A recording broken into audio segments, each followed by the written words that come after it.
482. It seems like there are only 3 digits in the barcode, but in reality, it's much more interesting. Because when we buy products made in Ukraine, everyone benefits. 482, made in Ukraine. Today we'll find out how the largest sprayers in Ukraine are made, with a length of 36 meters. Cool, we actually used advanced software that originated from the aviation industry. Why are they so big? So many nuances. A robot is an irreplaceable machine when you need quality. And in general, why should we buy Ukrainian-made products? After all, when we buy our own products, almost 40% of the cost returns to the state and provides more opportunities to support our cities.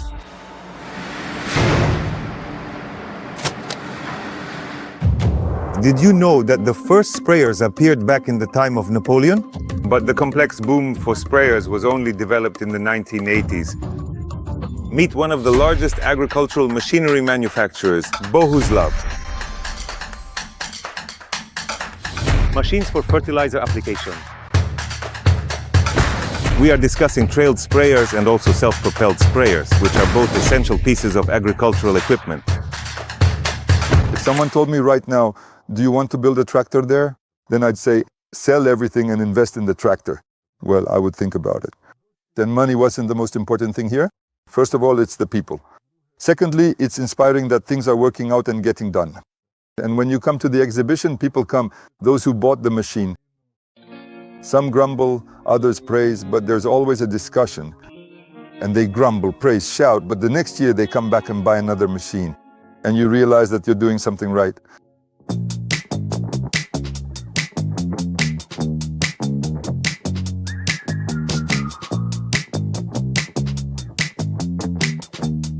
We produce sprayers. This is a type of machine that nowadays is probably one of the main ones for growing agricultural crops. The market was open and the niche for those sprayers was so wide. We went in there, elbowed our way through, fought with the competitors and won. If we had lost here, I think we would have found a bigger niche further on. Here it's a matter of character, of being ready for competition. If we remember 10, 15 years ago, domestic sprayers accounted for only about 10-15% of total sales. And today, I think more than 80% of this group of equipment is produced in Ukraine. Right now, we can see the full complexity of manufacturing our equipment, and that's about 10,000 parts for a single machine. 10,000 parts? Maybe even 15,000 parts. It depends on the machine. And we can carry out the entire metal working cycle right here. And these machines, are they made in Ukraine? No, these machines are from Switzerland, Germany, and the Czech Republic. But this one is from Ukraine, made by the company Aramisha Kassi, manufactured in Ukraine. We heard about it, ordered it this year, received it, and put it into operation. This is one of the leading companies in Ukraine specializing in metalworking. And honestly, this is Switzerland, that's Germany, and this is Ukraine. Well, in terms of quality, how? And in principle, it's not inferior to European counterparts, right? Cool. First, the design of the machine itself is developed. Several experimental prototypes are made. It is tested. With the first designs, they spent a year or two working on them, looking for their weak points and breakdowns, and realizing that we had a good model, and again, considering how much it would cost. That is, you always have to compare your design to whether someone will actually buy it, because you can make it perfect, like I say, spraying with a vertical nozzle. But who needs it at that price? It's not needed just so it can fly. We're constantly making something, designing things. We are always comparing it to the price.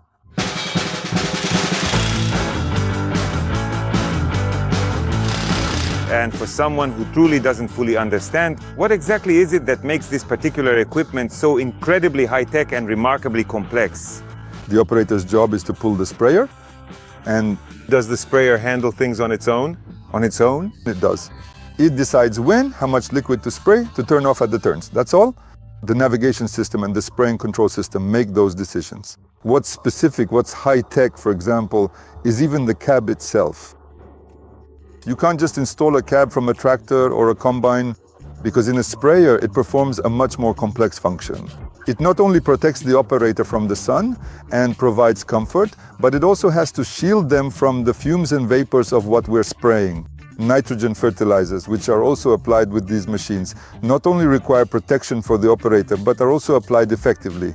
And nitrogen is the most aggressive environment. That is, if metal comes into contact with nitrogen, corrosion starts immediately and it damages the equipment.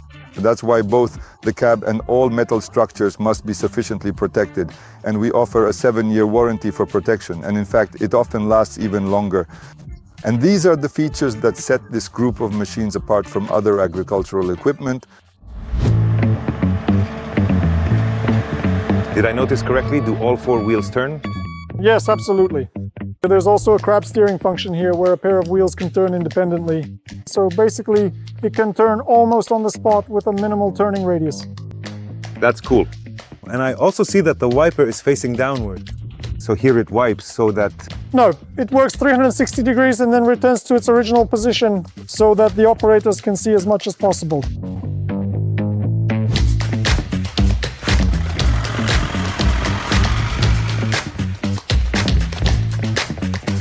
And this is an engineering development. This is our Ukrainian one, right? Yes, there's a design department and a chief designer. 36 meters is already the largest machine they've made. And by the way, tell us about it, the 36 meters. Why is it so wide? All machines need to be highly productive. The more work a machine can do in a given amount of time, the better it is. And now the question arises, how can we make the application of crop protection products more efficient? There are 2 ways. Either drive very fast, accordingly it will get a lot done. But now let's look at the quality. The maximum speed at which you can drive and spray so that the spraying is of high quality, so that the droplet lands where it should and the area is evenly covered, is a maximum of 15 kilometers per hour. If you drive faster, you'll encounter processes that will completely ruin the uniformity. There will be stripes where there is a lot. If we've already established a speed limit, only the width remains. Since we have large plots, the production cost is lower because we use high-performance machinery, need fewer people, and the cost of production is cheaper than our competitors. Right now, we're outcompeting the Poles, the Czechs, and everyone else. Ukraine, in my opinion, is a good example because we didn't break up the land into small plots. How can they compete with us when they have plots of just 5 to 10 hectares? They do half the work there by hand. But here, the average field size across Ukraine is about 60 to 70 hectares. This allows such machines to maneuver and operate. Agro holdings, for example, which have large tracts of land, need productivity. They arrive at one farm, get the work done in a day or 2, load the machine onto a trailer, move it to another location, and with just 1 person and 1 machine, they accomplish the same amount of work that would normally require 5 of these towed machines. And that would mean 5 people, 5 tractors, and so on. It's just 1 machine doing the work. And how many units do you produce per year? Before the war, we used to produce over 1,000 sprayers a year. Wow. There were days when we had 3 or 4 machines coming out fully assembled in a single day. And we used to work in 3 shifts. There were 365 people working in 3 shifts. Last year it was 250, so production dropped almost 4-fold. I think this year we'll reach about 400 machines. 300 to 400 machines. Wow. Everything is stored in the computers. And what is this? That's a fridge for water. I just really don't quite get it. There's absolutely no pedal. Everything is controlled by joystick. Steering, gas, brake. All with the joystick. Yes. When we were developing this kind of machine, first of all, we used software from the aviation industry, which allows us to design such constructions so that they are reliable and don't break down. A cross-section of a person. So if we take mounted sprayers, this market is estimated at about $50 to $100 million per year. These are all the sprayers sold in Ukraine. If they are made here, the market is 100 million. Subtract VAT and profit tax from that, this is what the state gets from it, and the market isn't as big as it seems. If we captured 80% of the market, that's 80 million. That money didn't go abroad, but stayed in Ukraine, creating added value. And now let's look at the market for self-propelled machines. The market for self-propelled machines today is about 100 to 150 units per year. The price of such a machine is $300,000. So this is a market that's approaching $1 billion. And if in the self-propelled machine market, manufacturers here only sell 10 machines a year at most, we can see how much money is leaving the country. Abroad. So now, when we ask the question of where to allocate subsidies for such machines or for a self-propelled sprayer, And there's a lot of light. Here, there, everywhere. They can even work at night. Of course, in field conditions, maximum illumination for the operator means he can see everything, literally even a hair in the field. Yes. This program provides advantages and gives hope for the future. For those who have just started producing something and want to enter the market, this is a lifeline, a golden one. It's an advance from the state. Within a year, the state gets all this money back in the form of taxes, so everyone wins. And now the state has funded it for 2, 3, even 4 years. The manufacturer has secured their place. After that, the state no longer subsidizes them. And The manufacturer simply brings this huge amount of money to the state. So if they're producing $1 billion worth of self-propelled sprayers, you understand what kind of tax base that creates in Ukraine. But unfortunately, right now, all that money is going abroad. Today, there is a problem with Ukrainian tractors, Ukrainian combines, and Ukrainian self-propelled sprayers. That's where a program is needed, maybe with an even higher percentage. But it should be stated that this program will last for 2, 3, or 4 years during your development period. After that, the program will move on to other types of machinery or be adjusted accordingly. We have a lot of our own problems. The state will motivate investment and there will be jobs and taxes will be paid. The program determines the level of localization.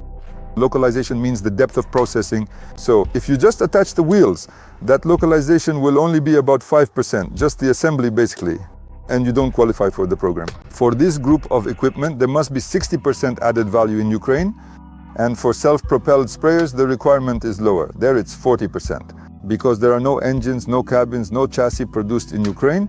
All of that has to be purchased. Achieving such a localization standard for machines produced in Ukraine for these groups of equipment is unrealistic. So in this case, the government acted correctly. They provided a grace period of 4 years with a lower localization requirement so that we could qualify for this program. But after that, it increases. It increases. Start making the cab here, develop it.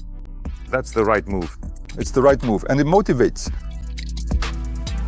Our first experience, or rather our first practice of selling machines abroad, happened spontaneously. Foreigners would come to our exhibition, look at the price, buy, and we would ship directly to each buyer abroad. When we saw that this wasn't becoming systematic, that there wasn't such positive momentum, it takes a lot of time to process and export each machine. The procedure is quite complicated. Secondly, we can't provide quality service. And somewhere around 2010, we decided to set up a base in Europe so that we could participate in sales not passively, but actively. You know, the real golden customer isn't the one who just agrees to your equipment and thanks you, but the one who constantly nags and demands something from you. That's the golden customer. He gets on your nerves, but he pushes you to move forward. And we realized that we need that kind of customer too, the one who will keep nagging. This very machine standing here is specifically for the Austrian and German markets. It meets all their requirements here, including the additional ones they gave us. And while for us this machine, which costs I think 56,000 euros, a pretty hefty sum, when this one is 25, 56, for them it's attractive, even despite their subsidies.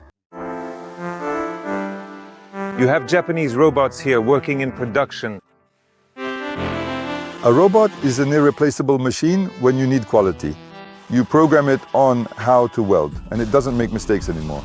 That's the job. How much Does such a robot cost? one robotic line, if I remember correctly, is about $500,000 probably. Metal is just metal. Without a person, it doesn't work. A robot is operated by an operator. He writes the program for it, he controls it, he maintains it. This is a completely different level of specialist. If you want to implement robots, you also need to be mentally prepared for it. That is, before robots, most of the technological equipment was already operated by highly skilled specialists. This is laser cutting. All the machines, including lathes and milling machines. Presses as well. The design system. When designers create something, they work in a single program, which is then read by these specialists and integrated into these machines. You need to look at production globally, so that everything is in a single program. And so, when we achieved this, the designer created the design and converted it into the right format. And then it's the technologist's job to transfer it to other machines. A robot won't work without this kind of technology. For the robot to work, all the parts need to fit together perfectly, millimeter to millimeter, even fractions of a millimeter. Only then will the robot be able to weld. So you need to create the right conditions for it. A fraction of a millimeter, that's how precise it needs to be. A typical Gap, everything needs to come together in one place for the robot. And for everything to fit, all the stages need to use high-tech equipment that operates within these tolerances. Then everything aligns and then everything gets welded. A skilled and experienced welder can certainly do it, and it can be accomplished much more simply and far more cheaply. Yet you inexplicably chose incredibly high-tech Japanese robots instead. I understand that this affects quality. And does quality affect sales? Are these investments worth it? Did they bring any profit? Directly, you can spend money on marketing or advertising campaigns and get good sales for a couple of years. But what kind of cash back will you get in return? If these machines start breaking down, the investor who invested in such production and saw those sales, he invested even more, but after 3 years, everything fell apart for him. All because of quality. Gradually, each new customer should bring in another customer. They should come back themselves and bring the next one. If you achieve this, you have a future. The goal isn't just to make money, the goal is to earn it consistently. So that's the solution to this issue. Play the long game or plan your business for the long term. What if I don't pay taxes? How will this community develop? And will it develop at all? And will I be able to find qualified workers in this community or invite them to move here from Kryvyi Rih or Kremenchuk for a salary?